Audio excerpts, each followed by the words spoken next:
My hero. That's who I chase.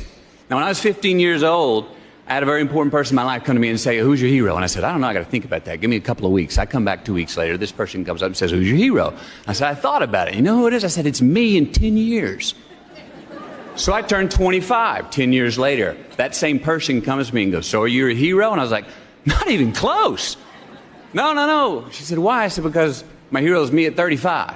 So you see, every day, every week, every month, and every year of my life, my hero is always 10 years away. I'm never going to be my hero.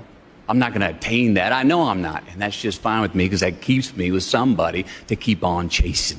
You want a leadership exercise that actually changes how your leadership team shows up every week? Try this. We're doing this at our company right now, Vertical Solutions, and this exercise is inspired by Matthew McConaughey's 2014 Oscar speech, when he said his hero is the person that he wants to be 10 years from now. Every leader on our leadership team picks someone they wanted to emulate, leader, coach, manager, trainer, a mentor when they were young, and it could even be a future version of themselves. And every week on our leadership call, we each share progress on what we've done to show up more like that person. And we're not just sharing updates on goals, we're sharing updates on our behaviors for that week, how we attacked problems, how we handled mistakes, and how we led our teams. Did we lead with more patience? Did we make better decisions under pressure? And did we take more ownership of our departments? For me, the leader that I'm chasing is Steve Jobs, and it's because of his disruptive thinking, his ridiculously high standards, and his visionary approach to solving big problems. And this week, I had to share with my team some behaviors that I should be doing to behave more like Steve Jobs that I hadn't been doing in the past. And it would be irresponsible of me as a CEO if I didn't look internally and figure out what I could do better to lead this team. So if you're in leadership, try this exercise with your team. Choose your hero, track your growth, and remember, you'll never catch your hero, but again, that's the point.